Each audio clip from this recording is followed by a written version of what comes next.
We are the Gujarat Technological University. Since its inception over a decade ago, GTU has been empowering young and curating minds to realize their true potential.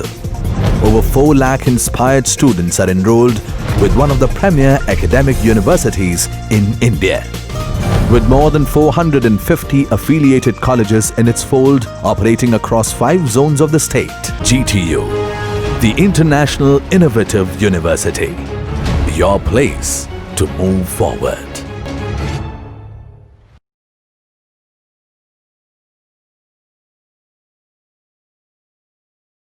Hello students, today we will discuss about the ICH guideline Q3A impurities in new drug substances.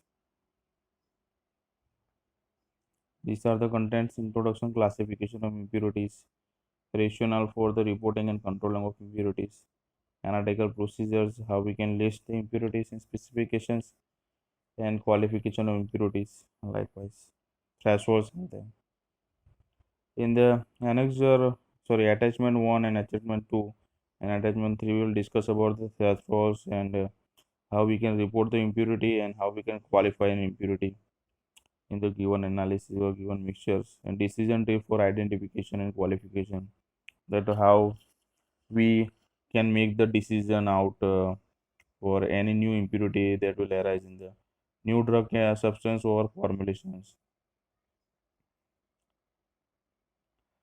So this is an introduction. In that classification and identification of impurities, report generation and listing of impurity and specifications, a brief review. This is belong to the how we can illustrate about impurities.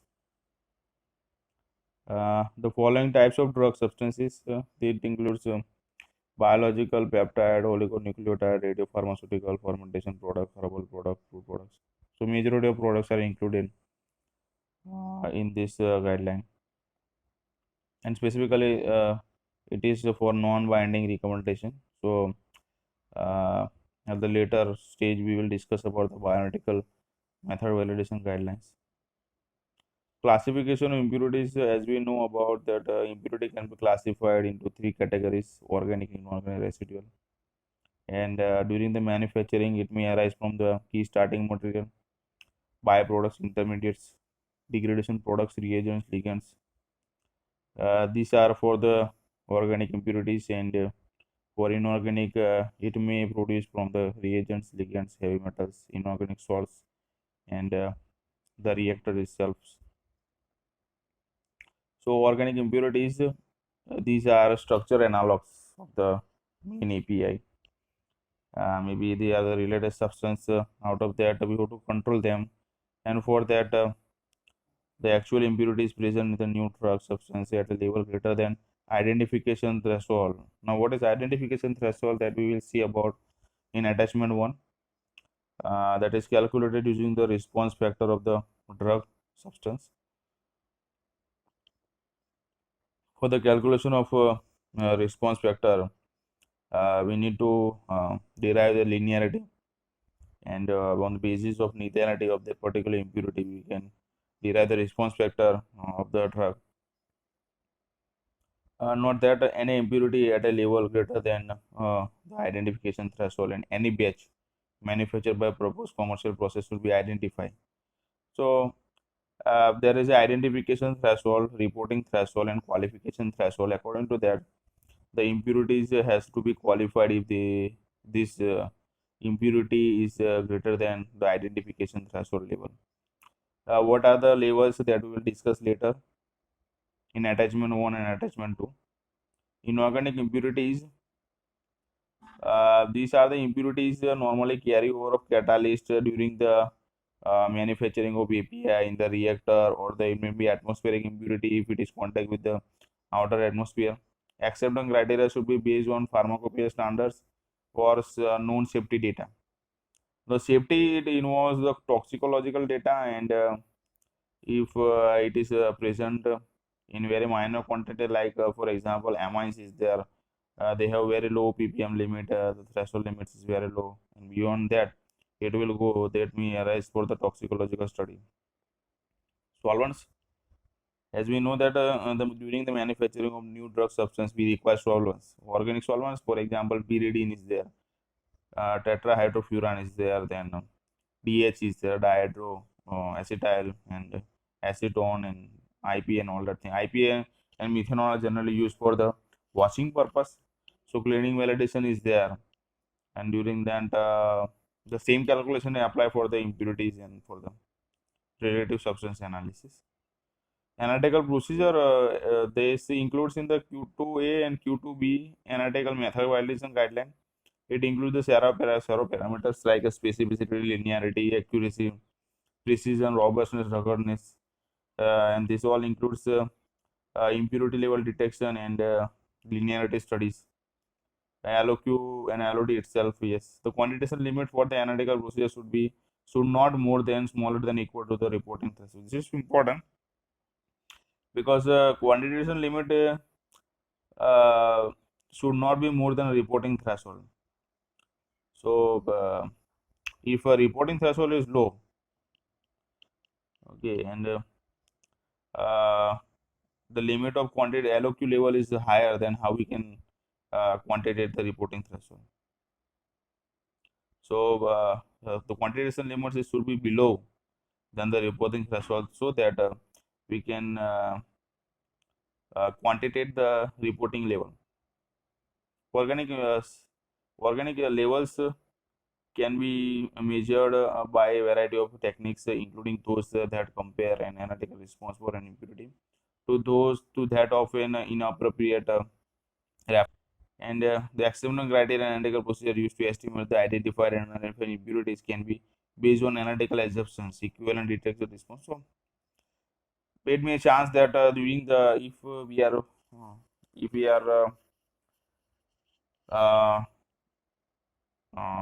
doing the detection of drug formulation, uh, in that case the relative response of the particular between the instruments should be used, so that we can get the approximate idea about that how the what will be the reporting threshold, or what will be the reporting level. And in the quality control department, the quality control personnel frequently inject the sensitivity solution.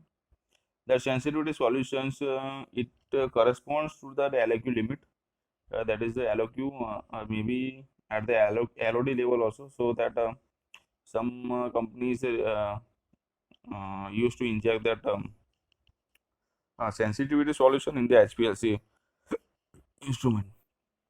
Reporting impurity content of batches. Analytical results should be provided in an application for all batches of new drug substance used for clinical safety and safety testing. So these are all the requirements, and uh, the below 1%, the drugs should be reported with the analytical procedure indicator below. The results should be reported to 2 decimal point. Here is the important thing, because if the protein level is below 1%, then the 2 decimal places is required for the calculation purpose. And when analytical procedures change during development, reported results should be linked to the procedure used in appropriate validation information provided. Representative chromatograms should be provided so that we can understand. The chromatogram represent batches from analytical validation studies showing separation and detectability of impurities, spike samples. So, generally, for the API, it doesn't worry about that, but for formulations, it requires the spiking procedure, so that we can understand that it is free from the main peak, because the main peak is a higher concentration, and if some impurities is merged with that peak, then we cannot easily separate out. So for that, the various other techniques for use scale, like peak to valley ratio and signal to noise ratio, to enhance the resolution between them. A tabulation should be provided that links the specific new drug substance batch to each safety study and each clinical study in which the new drug substance has to be used. For each batch of a new drug substance, the report should include a batch identity, and size, the date of manufacture, site of manufacture, manufacturing process, impurity content, individual and total, use of batches, reference to analytical procedure used, listing of impurities in specification. Now this is important because in specification there are several types are there: impurity A, impurity B, impurity C, impurity D. So according to pharmacopoeia is there. In the pharmacopoeia listing, according to that, we have to uh, uh, provide the information, because this impurity A, impurity B, according to that, they are known impurities, and unidentified impurities, they are then sometimes equal to the unknown impurity. So we have to provide the relative retention time in the HPLC, so that we can easily detect the unknown impurity or unspecified impurity, and acceptance criteria for that. Acceptance criteria should be set a note no higher than the level can be justified by safety data, and should be consistent with level achievable by the manufacturing process and the analytical capability. So acceptance criteria of the unknown impurities should be justified accordingly. If, for example, amines are there, so they have the very low level of the safety, and so that they have the very low margin in the, uh, for example, if particular amine is there, then at very low concentration they may produce toxicity. So they have the very low reporting level. So in the acceptance criteria, likewise, they will be included. Where there is no safety concerns, impurity acceptance criteria should be based on data generated on batches of new drug substance manufactured by proposed commercial process, allowing sufficient latitude to deal with normal manufacturing and analytical variations, and stability characteristic of the stability. We have to include the data of the stability as well, because as we know that after some time, maybe at 40 degree, 30 degree, or 25 degree centigrade, the product or the API may produce the impurity level higher than the specified level. So organic impurities is specified, identify impurity, unidentified impurity, and any unspecified impurity with the acceptance criteria of not less than or equal to the identification threshold and total impurities. So these are the impurities for the organic impurities. They are regarded as relative substances, and any unkind of any unidentified, unspecified impurities, they have to be in the specification of the drug substance, with all the acceptance criteria, with that of that, like a relative retention is there, then a relative response factor is there, and other important parameters has to be justified. Qualification of impurities. Now this is the most essential part, because if some impurity is going out of the level, for example, identification threshold or reporting threshold, then there is a need for qualification. So we will discuss about that.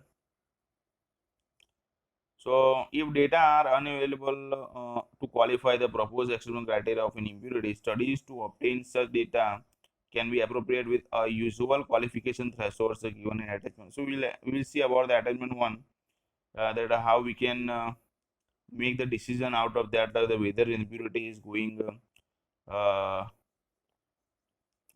above the identification threshold and reporting threshold.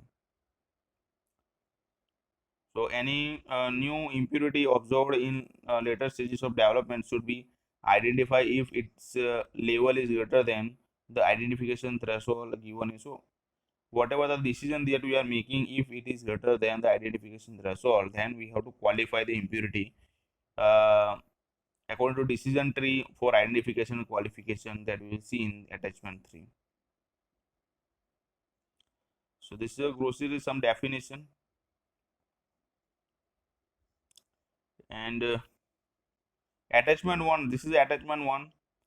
According to that, we can see the one, what is the one amount of drug substance administered per day, that is the maximum daily dose. If it is smaller than or equal to 2 gram per day, then reporting threshold of the impurity should be 0.05%. Identification threshold for that is if it is going above that reporting threshold. So what is the 2 and 3? Higher reporting threshold should be scientifically scientifically justified. Lower threshold can be appropriate if the impurity is unusually toxic. So we, on the basis of the toxicity, we have to provide the data.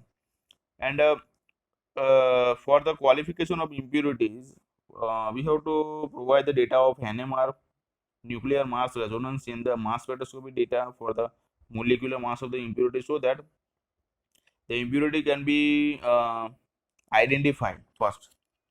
And for the qualification, we have to provide the toxicological data.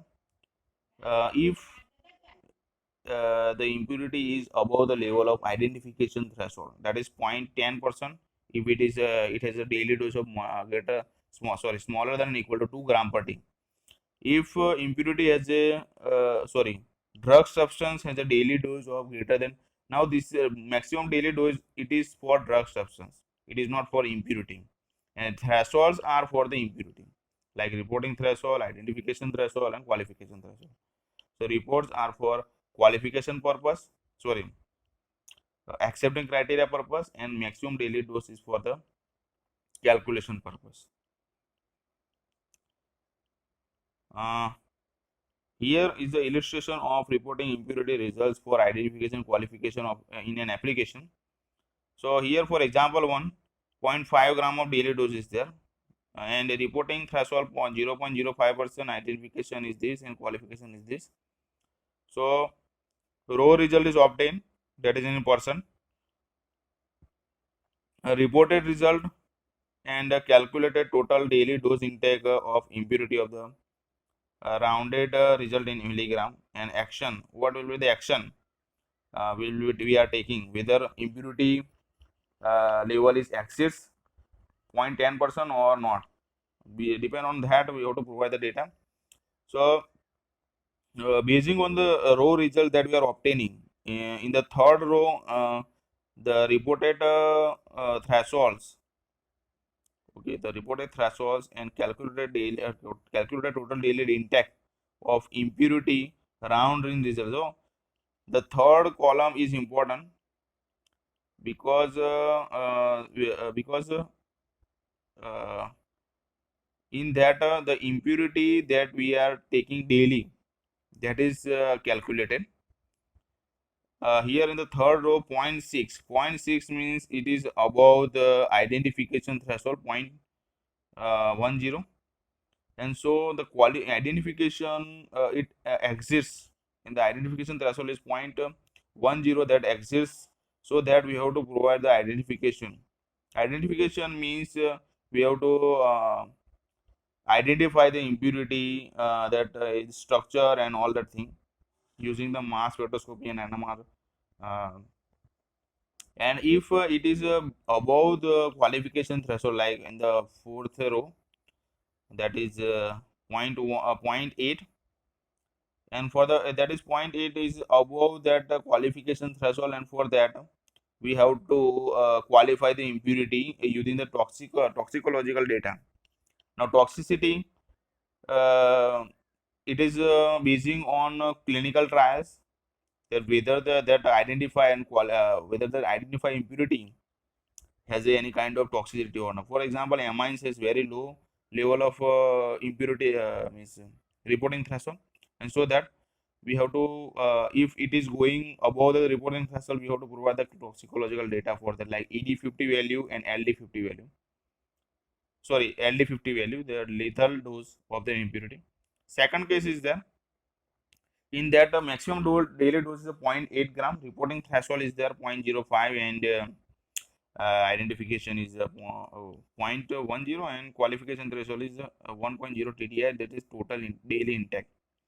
Now as we can see over here, that the third three row data is there we have, and in the 3 row data, the first in the first row 0.066, that has a TDI value of 0.6, and reporting percentage of reporting level, that is reporting threshold is 0.05. So it has to be reported out. Okay, in the first case, what we have seen, the report in the first row point, the row result has a 0.044 result is there. So it is not reported because it is under the criteria of reporting threshold, that is 0.05. But here you can see the reporting level is the 0.05% and it is above that, so we have to report that data. See, reporting means relative retention time, relative response factor of that impurity. Sorry, relative response factor is not necessary, but relative retention time has to be there in the chromatogram, and identification and sorry, not identification, but the spiking level should be there if it is drug formulation, like degradation, force degradation study. And in the force degradation study, we have to compare with the spike. We have to compare with that formulation or the other sample which contains impurity, like a sample itself. Yes, if it is a sample itself, that we can compare with the force degradation samples. FD study. FD study means force degradation study. Okay, so here you can see in the second example the okay, first we do not require the identification and qualification. In the second case, we do require the identification threshold because it exceeds the level of 0.10, and that is necessary. Identification means the mass spectroscopy data and NMR data, nuclear magnetic resonance structure identify, and when the basis of that we can deduce the potentiality of toxicity, that yes, whether it is okay or not. The third case is a 143. In that case, both is required, identification as well as qualification. Reporting should always there because reporting is a very low limit, that is 0.05. And identification and qualification, that is necessary for the third case, because here the row result that is produced, impurity has a, now this row, how we can produce that row result on the basis of that mean peak. Mean peak means on the basis of daily dose, maximum daily dose. So maximum daily dose, that is 0.8 gram. 0.8 gram is for API. So 0.8 gram will become your 100%. In the first case, 0.5 gram will become your 100%. Now, 0.8 gram of 0.8, if it is API that is has a daily dose of 0.8 gram.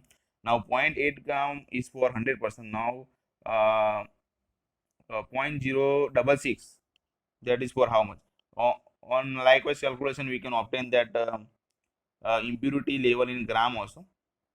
So 0.8 gram here we will become 100%, and from the 100%, how many percent of impurity that is present here, that is 0.143. Now 0.113 is for the new impurity. Now this is the calculation for the new impurity. Okay, that is not for the already identified or known impurities. Known impurities, they have the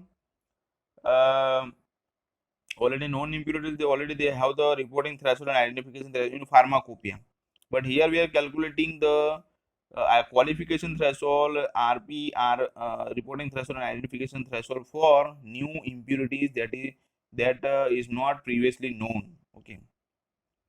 So what is one here 111, you have mentioned what is one is there after identification, if response factor is determined to differ significantly from the original assumption, it may be appropriate to remeasure the actual amount of impurity present and reevaluate against the qualification threshold. So here, after identification, if the response factor is determined to differ, response factor is from the uh, response factor is for the impurities, means how we can deduce the response factor based on the linearity of that particular API, particular impurity, and on from that we will deduce the response factor of the main API. Now this is bit complicated, but it is likewise. To verify if if a threshold is exceeded, a reported result should be evaluated against the threshold as follows. When the threshold is described in percent, the reported result rounded to same decimal place as threshold should be compared directly to the threshold. When the threshold is described in TDI, that is total daily intake, the reported result should be converted to TDI, rounded to the same decimal place as the threshold, and compared to the threshold. For example, the amount of impurity 0.12% level correspond to the TDI of 0.96 milligram. So absolute amount, okay, which is to the 1 milligram. So the qualification threshold expressed in TDI is not exceeded. So here the qualification threshold, you can see the units are in milligram, while identification reporting the units are in percentage. So whatever the thing is there, we have to compare the percent to percent and milligram to milligram. So in that case, we can see the in example in the third row, the total daily intake 1.1 milligram is exceeded the qualification threshold, and for that we have to qualify the impurity. Decision tree. This is decision tree. According to that, we have to perform the impurity analysis. The first one is impurity greater than identification threshold? Yes, then we have to structure identify. As I have already mentioned about the mass spectroscopy, sorry, NMR spectroscopy. If no, then no reaction. Structure identify, yes. Any known human relevant risk, yes, then reduce to safe level. Now, how we can reduce to safe level? By removing the impurity in the drug substance, either by preparative chromatography or likewise. Any known human risk, relevant risk, no, then greater than qualification threshold, yes, then reduce to not more than or equal to qualification threshold, okay, then no, then consider patient population. Now already I have mentioned the toxicity, genotoxicity and other general toxicity is required for that impurity if it is over the qualification threshold. Any clinical relevant adverse effects, no, then qualified, and yes, then reduced to safe level. Now, whatever the clinical trial data is there, basing on that, if it is producing the adverse effect, according to that, we have to qualify the impurity. If it is adverse effect, then reduce to safe level. If it has not any kind of adverse effect, ADR or any kind of ER, then it is qualified.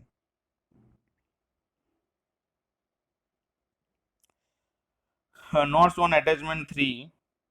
So, what we can produce the attachment 3 notes?